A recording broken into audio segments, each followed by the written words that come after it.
Salut à tous, prêt pour un nouveau retour de lecture. Cette fois-ci je vais te parler de 3 mangas sortis chez Myria Éditions. Tout d'abord le one-shot Le Roi Soleil par l'auteur Edas. Ensuite le one-shot Mon Petit Musée Noir de l'auteur Léo. Et enfin le tome 1 de Corbeau-Pâle de Alexandre Sanchez et Laolite. Une fois encore, ces mangas sont des services presse et je remercie encore beaucoup Myria Éditions pour leur envoi, mais bien sûr cela n'aura aucune influence sur mon jugement. Allez, c'est parti. On commence par le one-shot Le Roi Soleil de l'auteur Edas. Comme vous pouvez le voir, c'est un manga en collaboration avec Konkuru. Konkuru, c'était un magazine de prépublication de manga français qui malheureusement s'est arrêté après 2 saisons. Et pourquoi cette collaboration? Parce que les chapitres du Roi Soleil ont d'abord été prépubliés dans le magazine à partir du numéro 2, dont l'un des personnages est justement sur la couverture. L'éditeur a fait le choix d'un petit format avec plus de 270 pages. Et je trouve la jaquette plutôt réussie, simple et efficace.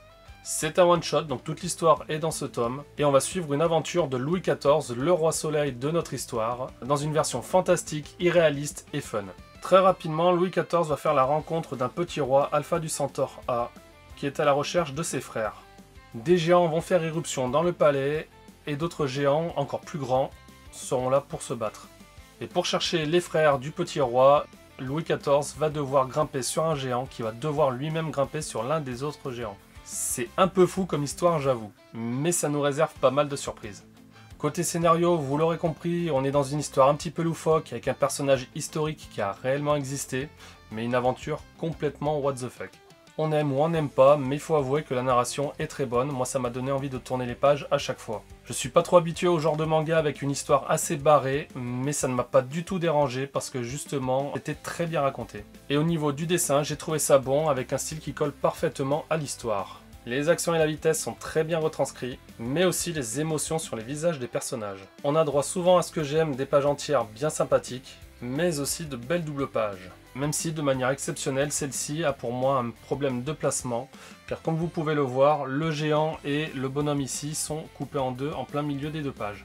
Donc petit conseil aux jeunes dessinateurs, quand vous faites des doubles pages, pensez à décaler l'action pour que ça ne soit pas coupé entre les 2 pages. Alors mon avis sur cette lecture, moi j'ai passé un bon moment. L'histoire est fun avec des situations rocambolesques, on a un début et une fin, c'est parfait, ça se lit bien.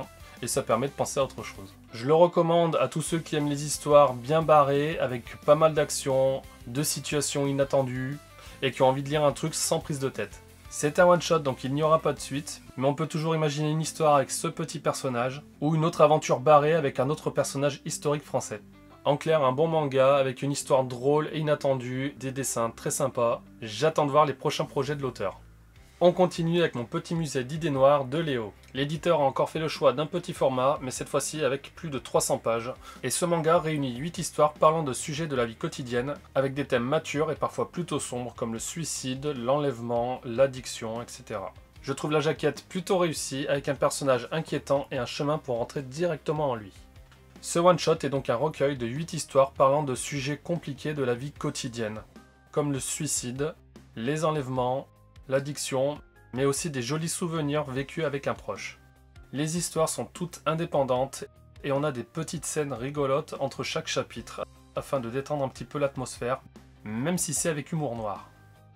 Pour le scénario, on a 8 histoires différentes avec 8 sujets différents, un thème global ultra mature, et c'est accompagné d'une très bonne narration qui donne envie de tourner les pages à chaque fois pour savoir où l'auteur veut nous emmener. J'ai trouvé le niveau de dessin très bon, moi en tout cas ça me plaît beaucoup. On voit vraiment différents types de personnages, tous différents les uns des autres, et les expressions des visages sont très bien retranscrites. Et les différents décors ne sont pas en reste, de même que la tension lors de certaines situations. Mais tout ça aussi dans des moments joyeux quand même. Et j'ai aussi bien aimé les interventions du personnage énigmatique, avec des blagues à l'humour noir liées à chaque chapitre. Donc mon avis sur cette lecture, là encore j'ai passé un bon moment, mais complètement différent du précédent, notamment avec l'atmosphère qui est radicalement opposée. Là on est sur des sujets sérieux et réalistes, et c'est pas franchement fait pour se vider la tête, donc attention quand vous le lisez. Je le recommande du coup à ceux qui aiment les sujets matures, sérieux, mûrs, un peu sombres, sans filtre, mais évitez de le lire si vous n'êtes pas bien dans votre tête à ce moment-là. Et c'est un one-shot, donc pas de suite, mais par contre s'il y a un autre recueil de prévu, une autre anthologie, je dis oui, parce que j'ai beaucoup aimé le dessin et la manière de raconter de l'auteur. Donc on a un très bon manga avec de beaux dessins, une très bonne narration, mais attention aux sujets abordés.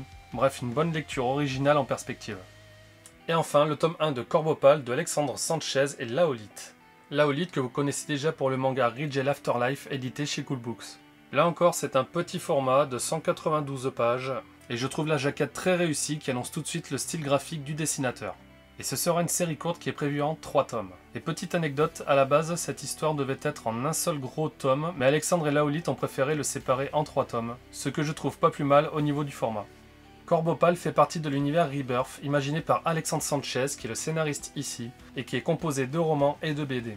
Ce manga aborde un côté plutôt sombre par rapport aux autres titres de l'univers, avec un chasseur qui voyage à travers les mondes, surnommé le Diable d'Opale, et qui chasse des créatures dangereuses dans le but de récupérer une substance obscure, afin de nourrir une gemme magique qui est censée lui redonner ses souvenirs et son identité. Au scénario, c'est donc une quête d'identité sur fond de chasse de créatures maléfiques, avec pas mal de mystères autour du personnage principal, et c'est accompagné d'une bonne narration, parce qu'après un premier chapitre vu comme un pilote, qui met bien dans l'ambiance, l'histoire globale se met un peu mieux en place, avec quelques réponses et certains personnages récurrents qui commencent à arriver. Et il y a un bon équilibre entre les moments calmes et les combats, ce qui permet de bien faire avancer l'histoire. Au niveau du dessin, si vous ne connaissiez pas Laolite, son style unique colle parfaitement à l'histoire. On retrouve sa façon unique de dessiner les personnages, mais aussi les créatures maléfiques, toutes plus inquiétantes les unes que les autres. C'est un style que je trouve très original et qui colle parfaitement aux univers de Dark Fantasy. Ça fait plaisir de le retrouver dans une autre série. Par contre, j'avoue qu'à de rares moments, je ne comprenais pas l'enchaînement de certaines petites cases. Peut-être qu'un plus grand format aurait pu résoudre ce problème.